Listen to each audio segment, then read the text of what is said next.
नमस्कार, मैं हूं आपके साथ अविनाश कर। आप देख रहे हैं एमपी का खास bulletin good morning Madhya Pradesh, जिसमें हर वो खबर का अपडेट आप तक पहुंचाएंगे जिन पर सबकी नजर आज दिन भर रहेगी। शुरुआत करेंगे हेडलाइंस के साथ। आज सीएम डॉक्टर मोहन यादव भोपाल में जारी करेंगे लाडली बहना योजना की राशि। सामाजिक सुरक्षा पेंशन योजना की भी राशि करेंगे ट्रांसफर। मोहन कैबिनेट की बैठक में कई अहम फैसले। ऊर्जा विभाग की आरडीएसएस योजना के लिए 18,000 करोड़ रुपए स्वीकृत। केन बेतवा लिंक परियोजना का शिलान्यास करेंगे प्रधानमंत्री मोदी। जबलपुर में पेट्रोल पंप पर बदमाशों ने की गुंडागर्दी। पेट्रोल के पैसे मांगने पर कर्मचारी की गर्दन पर रख दिया चाकू। 2 आरोपी गिरफ्तार। मंदसौर में बंदूक की नोक पर अपहरण की कोशिश। किडनैपर्स ने फायरिंग भी की। ग्रामीणों ने एक युवक को छुड़ाया। एक आरोपी पकड़ भी आ गया। जबलपुर से बड़े शहरों के लिए घटती एयर कनेक्टिविटी पर हाईकोर्ट सख्त। केंद्र और विमानन कंपनियों से 2 हफ्तों के भीतर मांगा है जवाब। एमपी में दिसंबर की सर्दी ने तोड़ा 2 सालों का रिकॉर्ड। भोपाल, इंदौर समेत 16 जिलों में कोल्ड वेव का अलर्ट। जबलपुर, धार, सीहोर में चलेंगी सर्द हवाएं।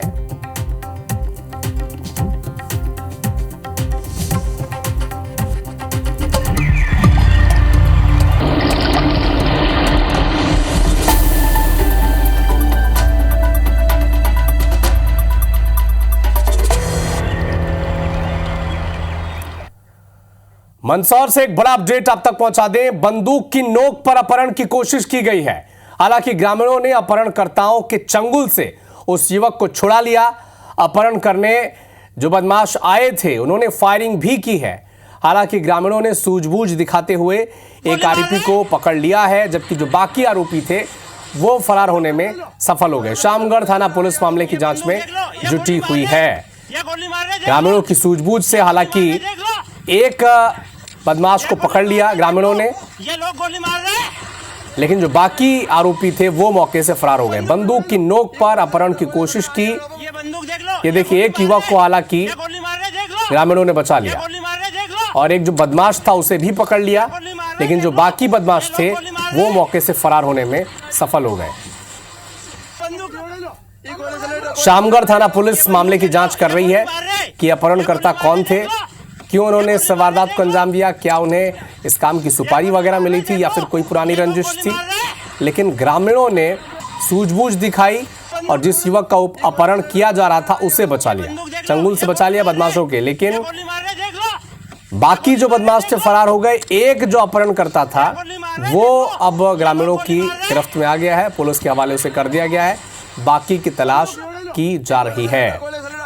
तो मंदसौर में एक हफ्ते के भीतर ये दूसरा किडनैपिंग का मामला है। कांग्रेस पार्टी भी इस पर सवाल उठा रही है और कह रही है कि क्या मध्य प्रदेश में सुरक्षा व्यवस्था का यही हाल है। एक हफ्ते के भीतर मंदसौर में किडनैपिंग की दूसरी घटना है और प्रशासन आखिर कर क्या रहा है, सवाल पूछ रही है कांग्रेस पार्टी।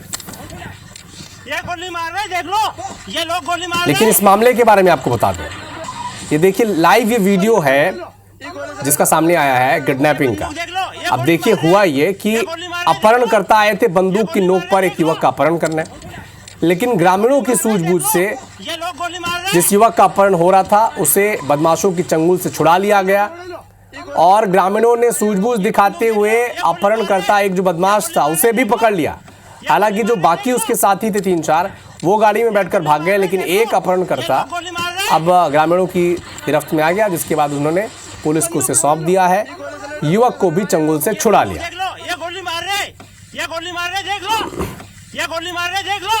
कांग्रेस पार्टी लगातार इस वीडियो के आधार पर जिले में सुरक्षा व्यवस्था को लेकर सवाल उठा रही है। ये पूछ रही है कांग्रेस पार्टी कि एक साल के भीतर, माफ कीजिएगा, एक हफ्ते के भीतर मंदसौर में अपहरण की किडनैपिंग की कोशिश का ये दूसरा मामला है। तो सुरक्षा व्यवस्था आखिर इतनी चरमराई क्यों है, ये सवाल अब विपक्ष के तौर पर कांग्रेस पार्टी पूछ रही है, प्रशासन को कटघरे में खड़ा कर रही है। और अधिक जानकारी के लिए हमारे सहयोगी शुभम मालवीय मंदसौर से लाइव हमारे साथ जुड़े हैं। शुभम, कांग्रेस पार्टी भी सवाल पूछ रही है कि एक हफ्ते के भीतर अपहरण का ये दूसरा मामला है। कौन थे ये अपहरणकर्ता, कोई जानकारी मिल पाई है? जी बिल्कुल, मैं बताना चाहूंगा कि सामगर थाना क्षेत्र के कुंडा बुजुर्ग गांव की जो ये घटना है और दिन दहाड़े जिस तरीके से जो अपहरणकर्ता यहाँ पे आते हैं और गाड़ी में बिठा करके ले जाने का प्रयास करते हैं, लेकिन गांव की सूझबूझ और हिम्मत की वजह से वो ले जाने में नाकामयाब रहते हैं और पुलिस ने अभी तक एक आरोपी को राउंड अप कर लिया है और बाकी तलाश की जा रही है। जी सर। जी, कौन थे ये लोग? अगर कोई जानकारी मिल पाई आपके पास तो साझा करें। क्या पुरानी रंजिश थी या फिर सुपारी लेकर ये सब किया जा रहा था? जी बिल्कुल, मैं आपको बताना चाहूंगा कि जो वहां पे जो हाली जो काम करता था, एक्चुअली क्या है कि वहां पहले काम कर चुका था और उसी को देखते हुए ये जो अपहरणकर्ता वहां पे उसको लेने के लिए आए, उसको ले जाने का पूरा प्रयास कर रहे थे, लेकिन ग्रामीणों की सूझबूझ और हिम्मत की वजह से ले जाने में नाकामयाब रहे और दिन दहाड़े जिस तरीके से ये ठीक है शुभम, आप नजर बना के रखिएगा इस खबर पर। आपसे अपडेट आगे भी हम लेते रहेंगे। शुक्रिया। जबलपुर से एक बड़ा अपडेट आप तक पहुंचा दें। तिलवारा के पास पेट्रोल पंप में कुछ बदमाशों ने गुंडागर्दी की है। पेट्रोल पंप के कर्मचारी ने जब पैसे मांगे तो गर्दन में चाकू रखकर उसे डराया गया, धमकाया गया। चाकू रॉड हवा में लहराकर 4 बदमाशों ने पेट्रोल पंप में आतंक मचाने की कोशिश की और यह पूरी घटना सीसीटीवी कैमरे में कैद हो गई है। पुलिस ने 2 आरोपी को पकड़ लिया है। 2 आरोपी फरार हैं। तिलवारा थाना क्षेत्र का यह मामला बताया जा रहा है।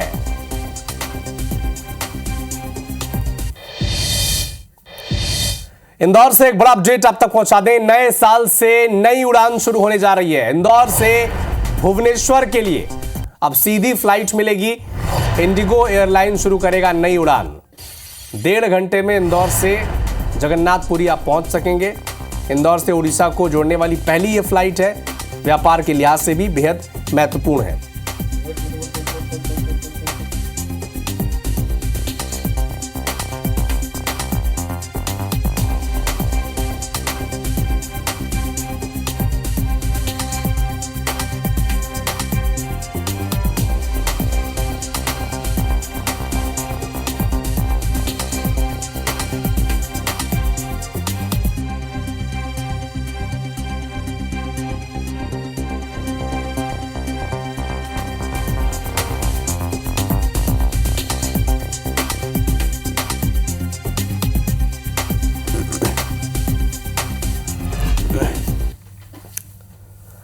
भोपाल से एक बड़ा अपडेट आप तक पहुंचाने। लाडली बहनों को अब मुख्यमंत्री मोहन यादव सौगात देने जा रहे हैं। लाडली बहना योजना की राशि आज जारी करेंगे।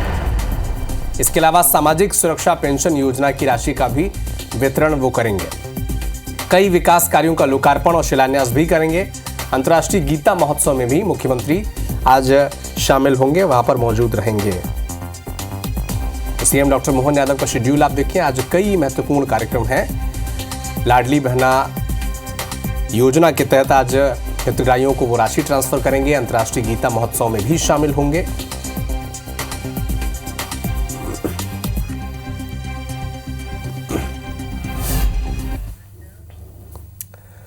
मोहन कैबिनेट में मंगलवार को कई महत्वपूर्ण फैसले लिए हैं। बैठक में ऊर्जा विभाग की आरडीएसएस योजना के लिए 18,000 करोड़ रुपए स्वीकृत किए गए हैं। बाकी की राशि 40% के हिसाब से राज्य सरकार करीब 6,000 करोड़ डिस्ट्रीब्यूशन कंपनियों को देगी। धान मिलिंग में प्रोत्साहन राशि, मिलिंग राशि देने का फैसला भी किया गया। रूसा परियोजना में 60-40 ये रेशियो रहेगा। इसकी राशि को मंजूरी दी गई है। पीएम उषा अभियान के संचालन के लिए राशि मंजूर की गई है। मुख्यमंत्री जन कल्याण अभियान 11 दिसंबर से 26 जनवरी तक चलाया जाएगा। फैसलों की जानकारी देते हुए डिप्टी सीएम राजेंद्र शुक्ल ने बताया कि जयपुर से 17 दिसंबर को पीएम मोदी पार्वती काले सिंध चंबल लिंक परियोजना का शिलान्यास करेंगे। 11 जिलों में किसान सम्मेलन का आयोजन भी एमपी में किया जाएगा। बात करें ग्लोबल इन्वेस्टर समिट की तो 23-24 फरवरी 2025 को भोपाल में ग्लोबल इन्वेस्टर समिट का आयोजन प्रस्तावित है। पीएम मोदी के हाथों से इसे शुभारंभ कराया जा सकता है। इस कार्यक्रम का यह अनुरोध किया गया है।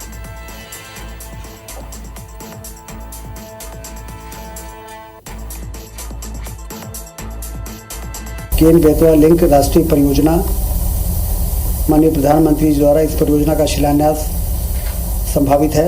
मुख्य कार्यक्रम छतरपुर में आयोजित किया जाना प्रस्तावित है। परियोजना अंतर्गत मध्य प्रदेश के जिले छतरपुर, पन्ना, टीकमगढ़, निवाड़ी, दमोह, शिवपुरी, दतिया, रायसेन, विदिशा एवं सागर इन जिलों में शिलान्यास के दिन जिला स्तरीय किसान सम्मेलन आयोजित किए जाएंगे। नगरपालिका भिंड दृष्टिहीन व्यक्तियों को ड्राइवर की नौकरी दे रही है, तो वहीं आग बुझाने के लिए भी किसी दृष्टिबाधित को नियुक्त किया जाएगा। ऐसा हम नहीं कह रहे, बल्कि नगरपालिका के जारी विज्ञापन में कहा गया है। विज्ञापन के हिसाब से दृष्टिहीन ड्राइवर बनेंगे और गाड़ी चलाएंगे। अब ये मामला है क्या, एक रिपोर्ट में आप समझें।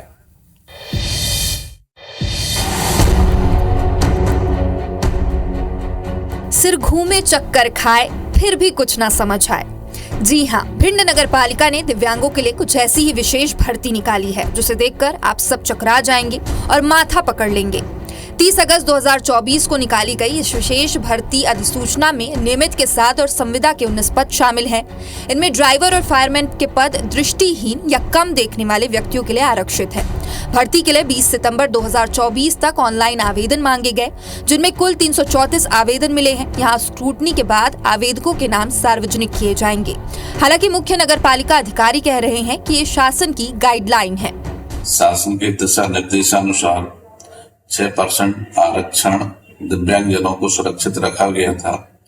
नगरपालिका में रिक्त सीधी भर्ती से भरे जाने पदों में जो ड्राइवर का पद रिक्त घोषित किया गया है, उसमें 4 श्रेणियां विभाजित की गई हैं। दृष्टिबाधिता, मुंह के बधिर और लोकोमीटर और जिनको अंग से विक्षिप्त रहते हैं। पदों की बात करें तो दृष्टिबाधित और कम दृष्टि के लिए 9 पद निकाले गए हैं, जिनमें सहायक राजस्व निरीक्षक का 1 पद, तृतीय श्रेणी चालक 1 पद, तृतीय श्रेणी फायरमैन का 1 पद, चतुर्थ श्रेणी ये पद नियमित है। वहीं संविदा आधार पर दृष्टिबाधित और कम दृष्टि वालों के लिए जनसेवक सफाई कर्मचारी के 4 पद, चतुर्थ श्रेणी प्यून का 1 पद, चतुर्थ श्रेणी चालक का 1 पद, तृतीय श्रेणी शामिल है। लेकिन सबसे बड़ा सवाल ये है कि दृष्टिहीन व्यक्ति ड्राइवर या फायरमैन का काम कैसे कर सकते हैं। ये चौंकाने वाली बात है। विनोद अर्गल, IBC 24 भिंड।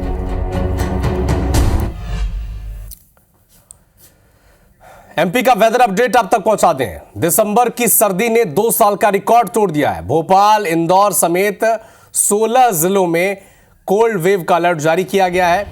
भोपाल, इंदौर, उज्जैन, शाजापुर में कोल्ड डे रहेगा। जबलपुर, धार, आगर मालवा, राजगढ़, सीहोर में सर्द हवाएं चलेंगी। विदिशा, सागर, नर्मदापुरम, रायसेन और सिवनी में सर्द हवाएं चलेंगी और एक ही रात में करीब 4.5 डिग्री राजधानी का तापमान लुढ़क गया है। राजधानी में तापमान 7.8 डिग्री सेल्सियस दर्ज किया गया है। बैतूल की बात करें तो 8.7 डिग्री, धार की बात करें तो लगभग 7 डिग्री, इंदौर की बात करें तो करीब 8.5 डिग्री सेल्सियस वहां पर पारा दर्ज किया गया है। और अगर ग्वालियर की बात की जाए तो चंबल अंचल में भी कड़ाके की ठंड पड़ रही है। न्यूनतम तापमान 7 डिग्री सेल्सियस तक जा पहुंचा है। अधिकतम तापमान 22 डिग्री तक पहुंचा है। उत्तर भारत में पहाड़ों में जो बर्फबारी हुई है, इसके चलते ग्वालियर चंबल में ठंड बढ़ी है। 2-3 दिनों में कड़ाके की और ठंड पड़ेगी, ऐसी आसार वहां पर जताए जा रहे हैं।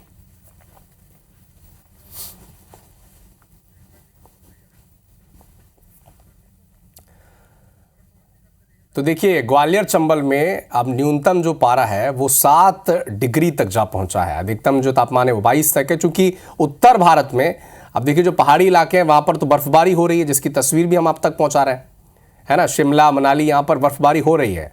पर्यटक, सैलानी सब वहां पर पहुंच रहे हैं। अब इसका असर ग्वालियर चंबल अंचल में नजर आ रहा है। कड़ाके की ठंड पड़ रही है और आसार जताए जा रहे हैं कि 2 से 3 दिनों में और भीषण कड़ाके की ठंड हमारे साथ पड़ सकती है। हमारे साथ 2 सहयोगी हमारे साथ जुड़े हैं। भोपाल से साक्षी त्रिपाठी हमारे साथ जुड़ी हैं और ग्वालियर का वेदर अपडेट बताएंगे नासिर गौरी। सबसे पहले साक्षी, आपका रुख मैं करना चाहूँगा। बताएं, भोपाल में आसार जताए जा रहे हैं कि 2 से 3 दिनों में और कड़ाके की ठंड पड़ेगी।